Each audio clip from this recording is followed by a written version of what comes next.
Salut, désolé, j'ai un petit peu le trac parce que on est 1000 maintenant. Et ouais, je vous remercie de me faire confiance. J'aurais jamais pensé que mes bidouilles pourraient vous intéresser.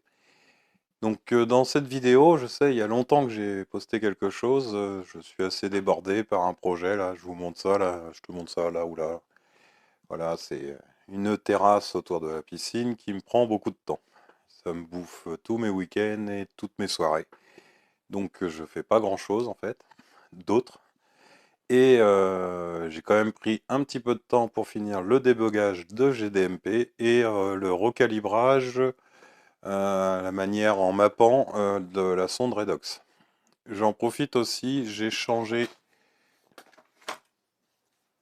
l'autre ampli, l'autre ampli de sonde. Ce que j'avais, j'ai remarqué que mon taux de pH descendait jusqu'à arriver dans le négatif. Donc je pense pas que je fasse de l'acide chlorhydrique, je crois, quand on est dans le négatif.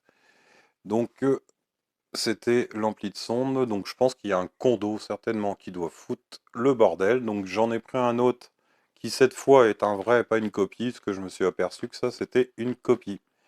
Donc je vous mets le lien, je vais changer tous les liens dans toutes les descriptions pour pas que vous fassiez avoir. Merci AliExpress.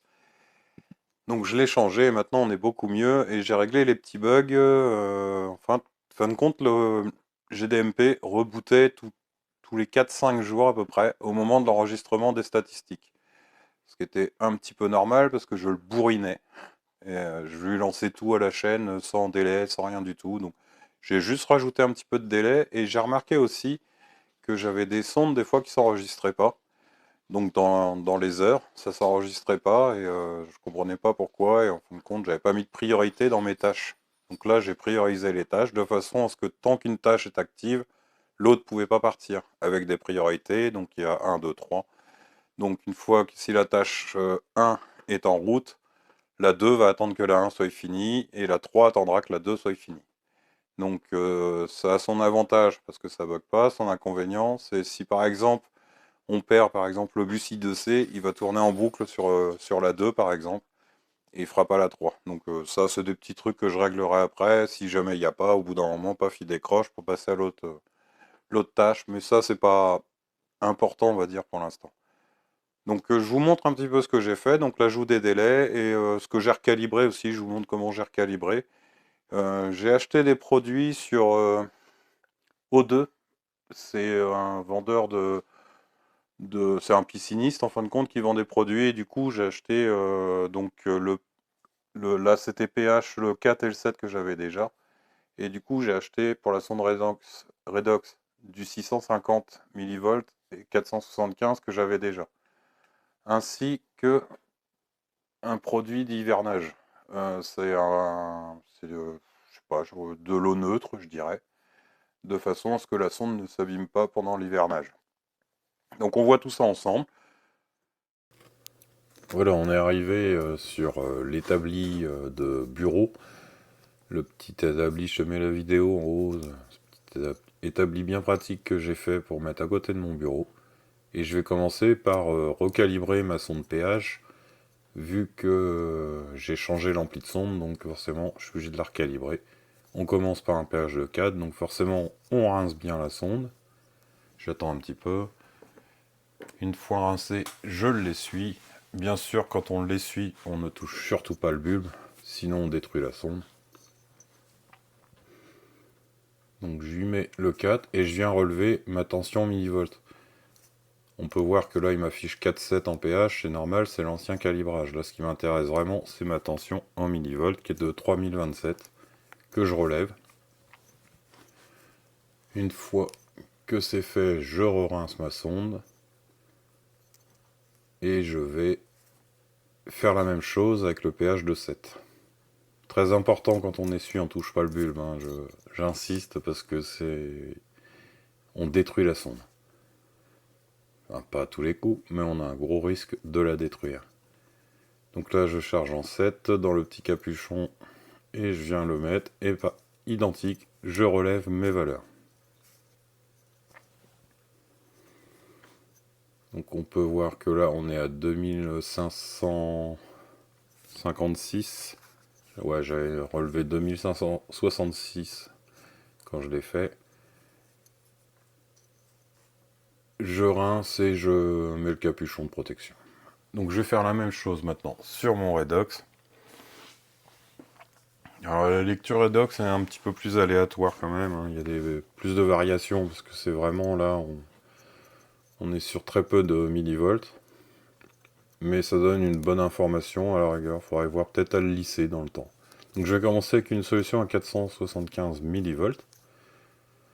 Et on va pouvoir relever du coup ce que nous annonce l'ADS, je sais plus combien.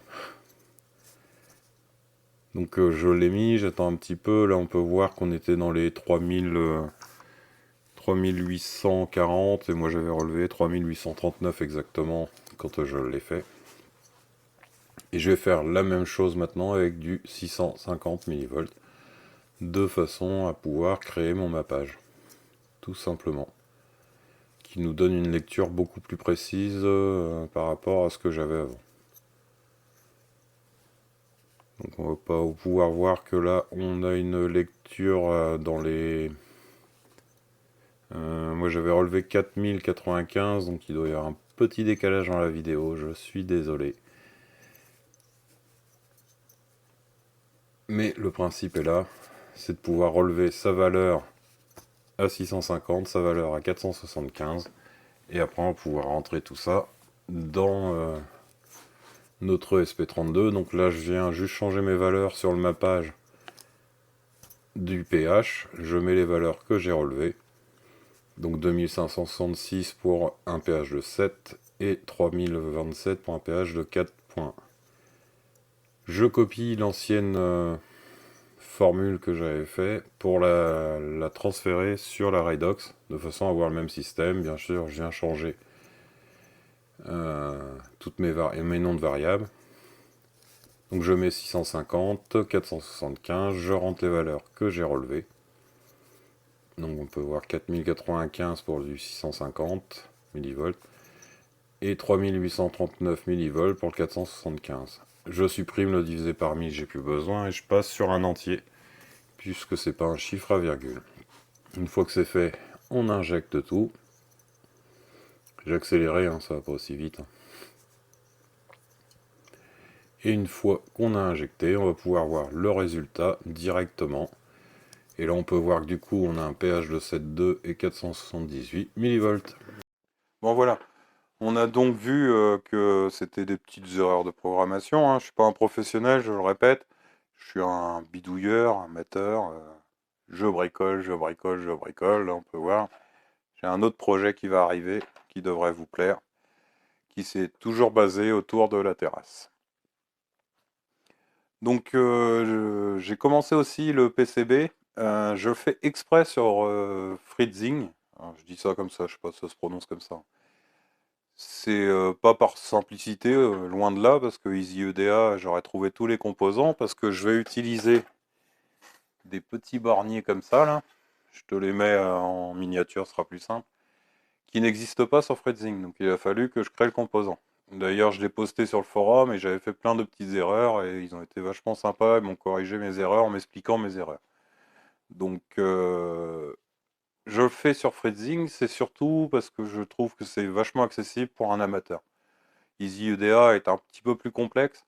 Donc voilà, Fritzing permet à tout amateur de pouvoir se lancer à faire des petits PCB. En plus, maintenant avec JLC PCB, c'est encore plus simple. Tu as des super PCB pour 2 fois rien. Nous, on va pas le faire avec JLC PCB, parce qu'on a une CNC, donc le but c'est quand même de s'en servir. Donc du coup, je vais faire tout le PCB sur la CNC. On va essayer de lui donner un rendu assez pro. Alors, ça sera pas du professionnel, mais j'ai une petite idée en tête. J'ai fait quelques essais et ça devrait faire un beau résultat. Et après, on va intégrer tout ça tranquillement autour de la piscine, plus plusieurs autres projets, plus axés sur la CNC, justement. On va revenir un petit peu à nos amours. Et un peu de gros œuvres en menuiserie avec la terrasse, où j'ai fait pas mal de rushs. Vous avez pu voir d'ailleurs des fois quelques shorts aussi. Donc on va voir tout ça très bientôt. Je vous souhaite une bonne journée, une bonne soirée, je sais pas quand. Surtout, n'hésitez pas à vous abonner si c'est pas déjà fait. Et puis un petit pouce, ça aide à référencer la chaîne et puis à la faire progresser. Allez, salut!